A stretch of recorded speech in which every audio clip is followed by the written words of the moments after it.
Alors, comment se passe ton week-end? J'espère que il est assez mouvementé. Dis-moi, si je te demande de me donner quelques caractéristiques d'un vendeur exceptionnel, qu'est-ce que tu me diras? Je pense que tu vas réfléchir un peu. Cette vidéo va t'orienter. Donc, un vendeur exceptionnel. Si toi, tu veux être un vendeur exceptionnel, il y a des choses que tu ne dois pas négliger. Premièrement, tu dois appliquer le principe de l'autosuggestion. Ça veut dire quoi? Ça veut dire que tu dois t'habituer à transmettre un type d'idée à ton cerveau. Tu dois envoyer un genre d'information à ton subconscient de façon continuelle, de façon régulière, petit à petit.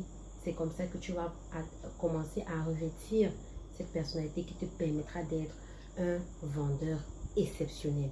Quand on parle d'idées, on doit parler, il faut bien se comprendre.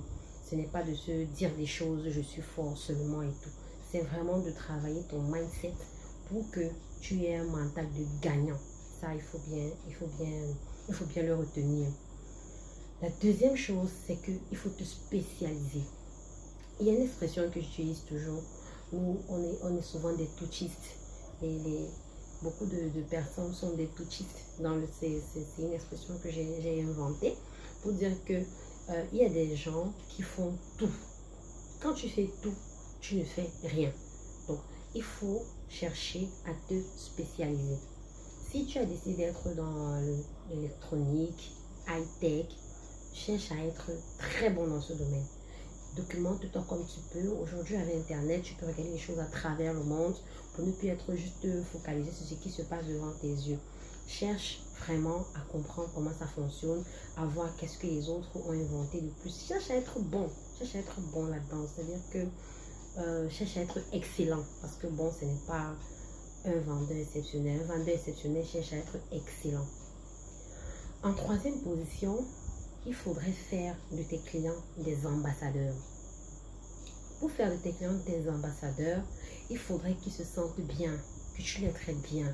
Parce que quand quelqu'un quand quelqu'un a l'impression d'être trompé, dupé, bien chiffonné, il va te faire une mauvaise publicité. Alors que si tu le traites au-delà de ses attentes, tu fais un peu plus que ce qu'il espérait, tu es sûr qu'il va parler de toi en bien. Et à partir de là, il devient ton ambassadeur sur la durée et il t'amène d'autres clients, il te recommande et ton business ne va que bien s'emporter, tu vois. Donc, il y a aussi dans le comportement que tu dois adopter une attitude qui consiste à considérer que le client va acheter. Comporte-toi comme s'il va acheter.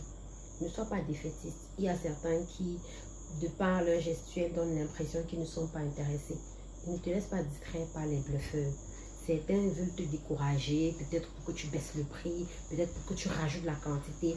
Reste focus et observe bien ce qu'il fait. Parce que souvent, le prospect peut avoir une façon de manipuler ton produit qui te montre qu'il est vraiment intéressé. Même si de bouche, il te dit non, non, non, il n'est pas sûr qu'il va prendre ça. Donc, il peut y avoir des comportements contradictoires comme ça qui peuvent te distraire. Donc, vraiment, reste focus pour comprendre quel angle d'attaque tu vas utiliser pour finir par conclure ta vente. C'est très, très, très important. Et, en cinquième position, ne donne pas l'impression au client, ou du moins au prospect, que ses capacités intellectuelles sont trop inférieures aux tiennes. Ne lui donne pas l'impression qu'il est trop bête, qu'il ne connaît rien, que vraiment c'est toi l'expert et que sans toi il ne peut pas assouver ce besoin-là. Non. S'il se sent frustré, tu vas stopper le processus avant même de pouvoir conclure la vente. Il faut faire très attention à la façon dont on s'exprime, à la façon d'amener le sujet, à la façon de répondre aux objections. Parce que ça aussi, c'est un point très important. Il ne faut pas le frustrer. Si tu le frustres, tu vas tout gâter. Tu vas tout gâter. Donc voilà quelques éléments sur lesquels j'ai voulu m'attarder tout à l'heure, ce soir, disons, pour que tu puisses devenir un vendeur exceptionnel. Reste concentré. Cherche à te spécialiser. Reste focus. Et dis-toi toujours que tu dois aller au-delà de ses attentes pour être sûr qu'il va faire de toi, que tu vas faire de lui, pardon, un ambassadeur. Il faut qu'il parle de toi. Il faut qu'il te recommande. Il faut qu'il te ramène du monde. Et le premier principe, c'était le principe de l'autosuggestion. Donc, envoie des informations à ton esprit, à ton être, à ton subconscient. Tu dois vivre ça de façon à ce que tu sois un vendeur exceptionnel. C'est comme ça que tu vas travailler ton mindset pour avoir un mental de gagnant. C'était Yolande pour te rendre efficace et surtout plus pertinent.